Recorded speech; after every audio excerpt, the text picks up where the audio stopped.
Hey guys, so we made it to the last week of 100 days. I don't know how we got here, but here we are. So today and Friday, I'm going to be talking about how to prepare your comic pages for either print or for digital publication.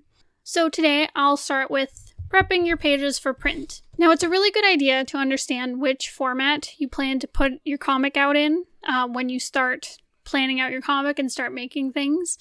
Print definitely needs files that are more high-res, higher DPI, whereas digital requires lower DPI, and I'll get into that in a second.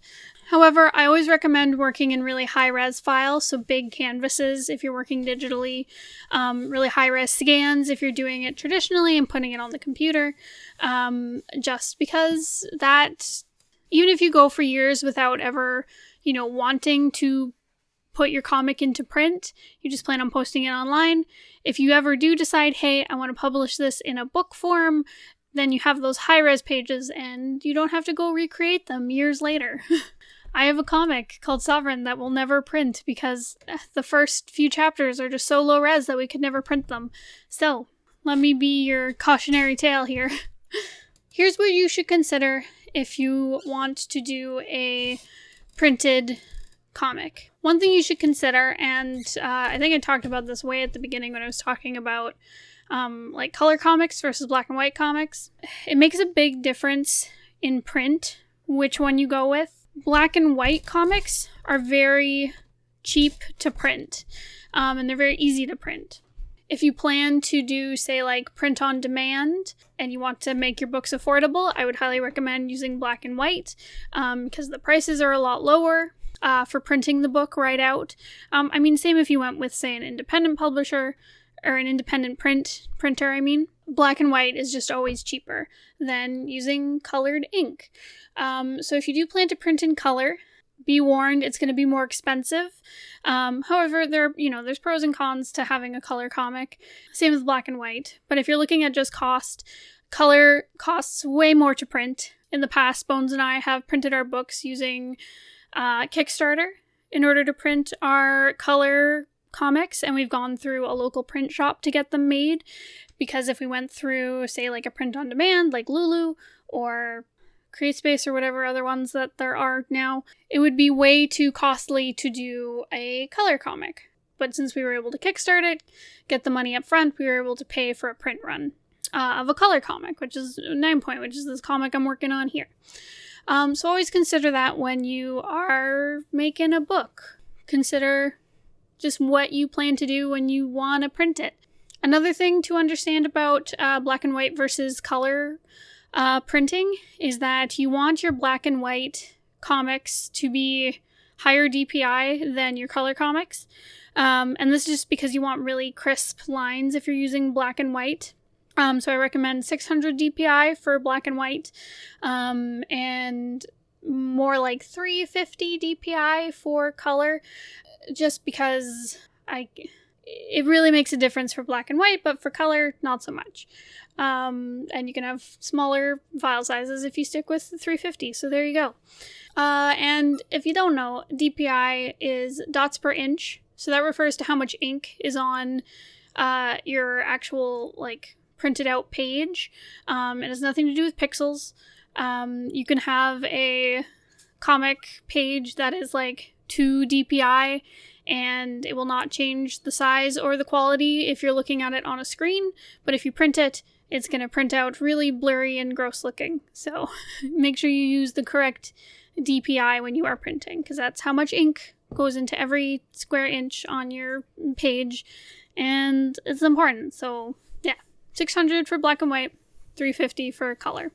Moving on, your page size. Again, this is something you probably should have looked at when you were starting your comic, because it's very important to get it right so you don't have to go resizing things or printing in a weird format. But most printers have kind of standard sizes. Think of paperback or mass market paperback or a hardcover book. You've probably seen traditional comic page size floating around out there. I've actually done a really in-depth video about page sizes and printing stuff, but just to give a quick overview, look at what printers are telling you is available. Don't do a really custom size because that's going to be really expensive to print. I'd recommend comic book size, which is around like 6 by 9 inches. Sometimes it's like 6 by 10 depending on the printer. Or you can do trade paperback, which is like 5 by 7, whatever it is. But pick something that is readily available to you. That way you can get it printed for a better price. Another thing to consider that was something that really made me nervous when I first heard about it because I didn't understand it, but now it makes a lot more sense, and that's bleeds for your comic. So if you're not sure what a bleed is and it worries you when you're printing, whenever you print anything out, if you take, say, like a comic page, you print it out in your printer, no matter what, printers cannot print like right to the edge of a piece of paper, so there will always be a white border around anything you print. So if you have no bleeds, then you keep that white border. Nothing gets trimmed away from your piece of paper. But if you want to have a bleed, that is where you want your artwork to reach the very edge of the paper. No bleed means you have that white border. Bleed means your artwork goes right to the edge. So if you want to bleed, basically when you are setting up your print files and sending them off to your printer, you're going to mark where the trim will happen. So this is where the paper gets cut. So if you want no bleed, then, your trim is like way out at the edge. There's a big white border between your trim and your artwork. But if you want to bleed, then you extend your artwork past the trim point. That way, if you were holding the piece of paper, you'd see like the ink right up to the very edge of the paper. There you go. That's what bleeds are. Again, I have a very in-depth video about it somewhere on our channel here that you can find. Yeah, don't worry about it too much. Honestly, if you're in doubt of what you want to do, just do no bleeds. Just have a white border around everything. It's fine, especially if the gutters of your comic are white. It'll all just blend in. It's fine. Woo-woo. So once you kind of understand all those factors, like if you're doing black and white versus color, what size of book you're going to do, what your bleeds are, I would recommend finding a printer and talking to them. If you're going to do, say, like something through a local service, like a local print shop near you. That's where Bones and I have gotten books before. We know kind of local printers that we like. So you go talk to them, you see what they have available, you can get a quote, and you pay it and they give you your books and you're good. If you're working with a service, like a print-on-demand service, or maybe like a big international printing company or something, always look at their guidelines. If they have customer service chat or emails and you have questions, make sure you talk to them before you send off your stuff, just to make sure that you understand what their requirements are, so you're not sending the wrong kind of file, or you have a weird comic size that they don't carry, figuring all that out. Definitely talk to your printer, find out what you need your like color profile to be, etc. There's lots of things, but they'll tell you what they can do and what you need. So like I originally had that as like my last point, is like find a printer, but I think you should be doing that very early on.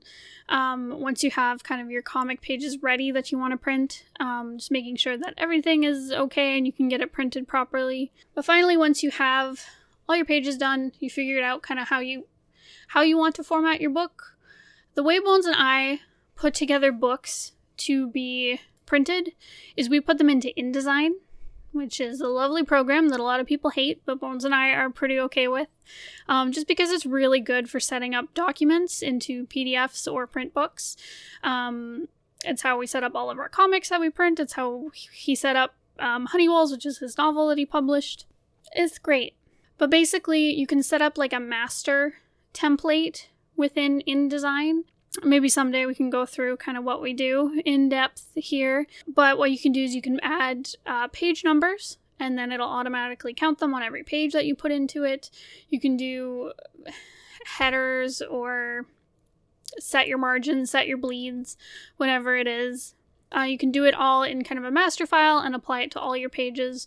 And then what you do is you just drop your little comic pages in, and you link them to your pages, and it all fills it in, and you're all good. And then you have this nice document that you can send out as a PDF to, say, like a print-on-demand service, and they'll print it for you, and it's great. So yeah, we use InDesign to format all our stuff. Again, in the future, maybe we can do like an in-depth kind of how we do it type video. But for now, it's the end of 100 days and I'm really tired, so sorry, no visuals for you. Woo-woo. And finally, once you have your book all formatted, definitely create a cover and a back cover. If you're following our videos, you probably have already done that. And the very final piece, and one that I constantly make mistakes with, and I don't know how, is creating a spine for your book. When you talk to your printer, or you send it to a print-on-demand site, they'll tell you how tall your book is going to be, so like what's the width of the spine of the book, and then you can put together a little image to go there. So usually just put your, the author name. If it's like a team, you put your names, the title of your book. Sometimes we opt for just like font ones. Sometimes we'll put our logo for the comic if there's enough room. But it depends because, some books are kind of really skinny and it's hard to fit a lot onto there. So yeah, when you make your spine, always print it, see how it looks on like a mock-up. If you're working with a print shop, they will show you like a mock-up of what it actually looks like on paper. If you're working for an on-demand site, definitely get like what is it called? A proof copy. Get a proof copy to make sure that the spine aligns correctly. Because we've had many times where the spine was off by like 2 millimeters and it drifted out onto the front cover and it was like, oh, this is so annoying. So yeah, make sure that your spine lines up. So there you go. That's kind of everything that goes into printing a comic. It's one of those things that takes a lot of like paying attention to things and looking at like small details, especially when you're like putting the book together in InDesign, just because you want, make sure all your pages are in the correct order, make sure you don't have any duplicate pages, make sure your spine is the right size, make sure your comic book is the right DPI and you export it correctly. Like, it's a lot of just like paying attention to small little things and taking it slow where you need to. Mons and I usually do a few passes of like proofreading things to make sure we haven't made any mistakes before we send it out for final print. The nice thing about working with like a print shop is there's lots of like face-to-face, like, here's how your book looks. We've tried printing it out. We think you should maybe use this and stuff like that, which is really helpful and makes you feel a lot more confident about what you're doing. Whereas when we use like a more print-on-demand site, it can be a little bit guessworky and it can be stressful. They're usually pretty helpful, and overall, like, we've had really good experiences with print-on-demand sites. But there's definitely that extra level of like, I gotta make sure I did this correctly because there's no one who's gonna check it except for me. So there you go. That is all I got. I've done many videos about print, so if you just go searching that on our channel, you'll probably find lots of lovely videos talking more in detail about different parts of printing your comic, so go check those out as well. Thank you so much for watching. I can't believe we're almost at the end of this. Whew, it's been a long challenge. But thanks for sticking with us. Thanks for hanging out.